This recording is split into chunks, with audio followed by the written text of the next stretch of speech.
Peace, beautiful people. Come journey with me around the world as I shine a light on stories about music, community, and resistance. This is Excursions with Gina Arias.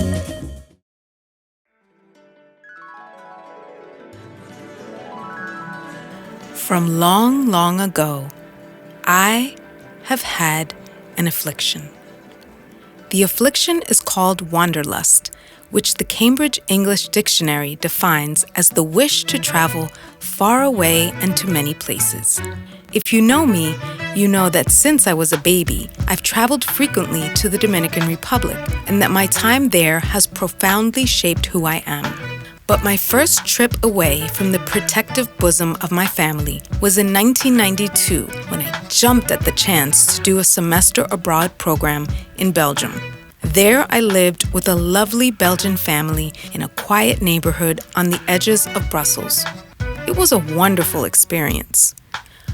But it was in 1994 that the most impactful trip I have made to date began. If you're of a certain age, you might remember those Peace Corps ads on TV. Think back.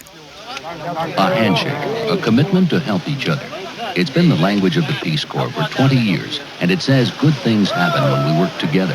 Maybe I'm no diplomat, but I've sure made some friends working here. Peace Corps, the toughest job you'll ever love. As a child of the late 70s, early 80s, those commercials crawled into my psyche and got me. They got me good. Peace Corps, for those of you unfamiliar, is a U.S. government program that trains and deploys volunteers to provide international development assistance in low-income countries. Those ads directly fed my affliction, and so in 1993, my senior year of college, I applied. In those days, the paper application had a space for you to state your country preference. I checked the no preference box and was pleasantly surprised when I was assigned to Niger. I knew absolutely nothing about Niger. Obsessed as I was with maps, I only knew that it was north of Nigeria. Probably I had heard it was one of the, quote, poorest countries in the world. But that was about it. For me, the great unknown of it all was thrilling. I received a booklet with some host country information. The major ethnic groups, Hausa, Zarma, Tuareg, and Fulani, and their various cultural norms, plus a bit of history. Niger is a predominantly Muslim, landlocked country in Africa. Over 80% of it lies in the Sahara Desert. Various empires dominated parts of Niger for centuries, including the Songhai, Kanem-Bornu, and several Hausa kingdoms. But the modern-day boundaries of Niger were created by France, which colonized the country from the early 1900s to 1960. Colonization contributed to the various anti-democratic military regimes that followed for the next 30 years. I arrived at the week-long orientation in Philadelphia with a group of about 24 20-somethings. I learned a lot more about Niger during 3 months of in-country training. But after that training ended, it was time to do what we went there to do, which in my case was health and nutrition education. Our program director, a gregarious, no-nonsense man named Mamadou, accompanied me on the 500-mile car ride from our training post near Niamey, the capital of Niger, to the rural village of Koleram. When he left me in my new home, a 4-room, tin-roofed adobe structure, I was a mixture of excitement and anxiety. I could hardly believe that I was going to be left alone there. This was it. There was no turning back now. I signed up for this, to live and work in a place with no running water or electricity, where I knew not one soul. I spent mornings at a small clinic with 2 nurses and an assistant who all spoke French, a language that I was comfortable in. But in the afternoons, I would force myself to walk around the village in order to better understand the neighborhood, the Hausa language, and the people. Eventually, I did all of those things and would swell with pride anytime someone said, at the end of my 2-year service, that I spoke Hausa kamarjakin Kano, like a donkey from the city of Kano. Wallahi. Tana da daɗi. Wallahi. Na basu. I honed my Hausa skills with the children, the sweet and patient children. They would come over every day, mainly the young boys, in pairs or in larger groups. The girls came over much less often and for much quicker visits, since they had various chores helping their mothers, who were up well before dawn and went to bed late into the night. Women like Biba, a kind and generous woman whom I called my Nigerian mom. Biba's day, like that of most village women, was absorbed by enormous amounts of household labor. Turning millet, the most abundant grain of the region, into flour that was used to make the staple meal of thickened porridge with sauce was intense. The millet seeds are pounded and pounded and pounded in a large wooden mortar and pestle, often causing hands to callous. Besides this, women's tasks included fetching water at the neighborhood pump, gathering firewood, farming, cooking, going to the market, tending to livestock, cleaning, and taking care of children. Men's work was more centered around farming or a trade of some sort, butchering meat, processing peanuts, or blacksmithing. In the early afternoon, while some men napped, the vast majority of women continued to work. Just getting water could take women hours waiting in line in order to eventually get a turn at the hand-powered spout. The few women who did not work as much were married to wealthier men and often cloistered. That is, remaining inside of their household compounds, only leaving on the rare occasion. Or they were married to the very few village men who had government jobs, such as the school principal. One amongst those women was a dear friend of mine, Nana, the wife of the head nurse at the clinic where I worked. I ate 2 meals a day with Nana, and we spent many hours talking, laughing, taking pictures of ourselves with my 35mm camera, and laughing some more.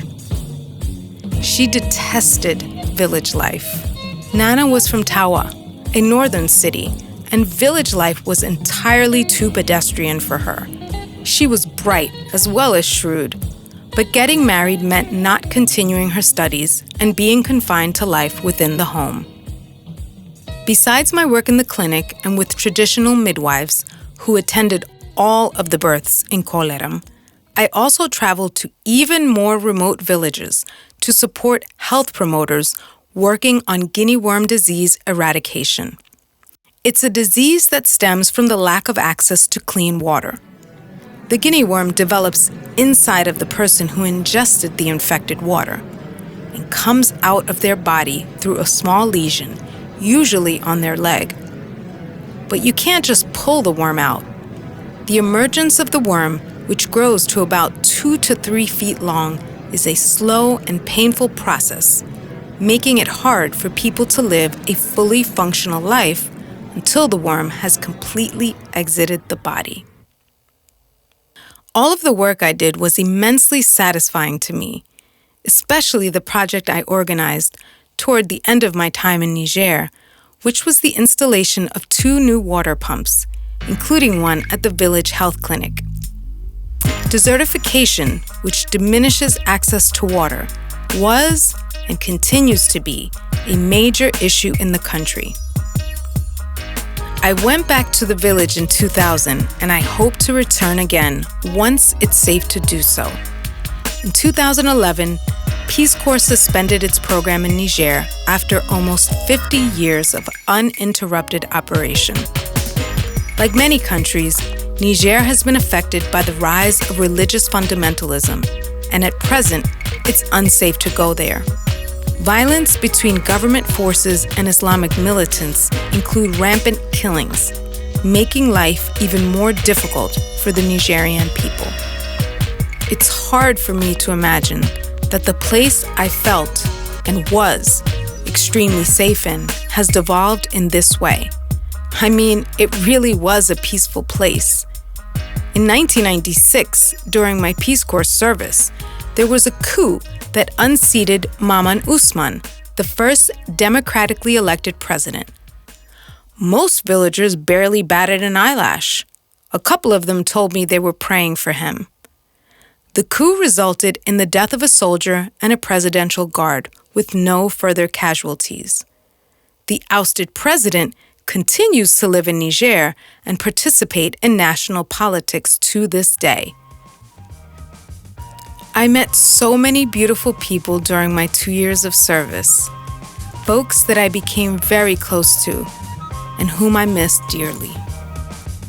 In 2020, after posting footage I had recorded in the village on the eve of my departure, some folks from Koleram found me, Gina, the name I was given in Niger, and we reconnected after so much time.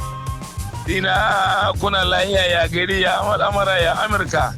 Ya kawayenki suna nan na mutanen Koleram suna nan Gina. Duk suna tambaya da ke naje ni na tsaya a wannan gurin su da biba ita amma ta rasu. Amma sauran wannan mutanen naki duk suna tambayar ki. Gina. Kowa da kowa lahiya lau Gina mutanen Koleram. Gina.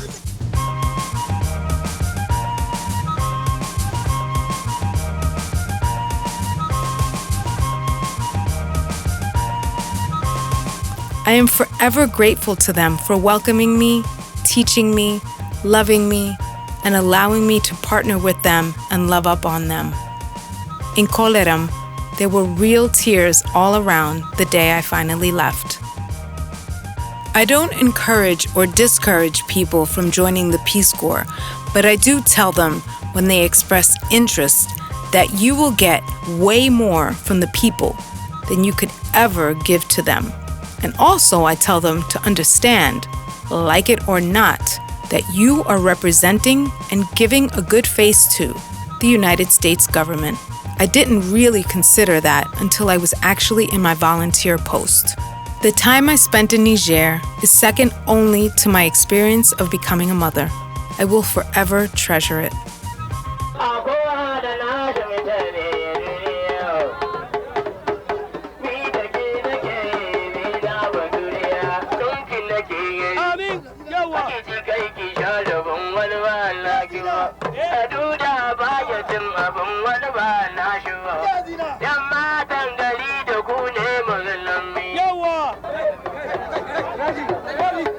In loving memory of Peace Corps Program Director Mamadou Issa, my dear friend Nana Lamine, and my Nigerian mom, Biba.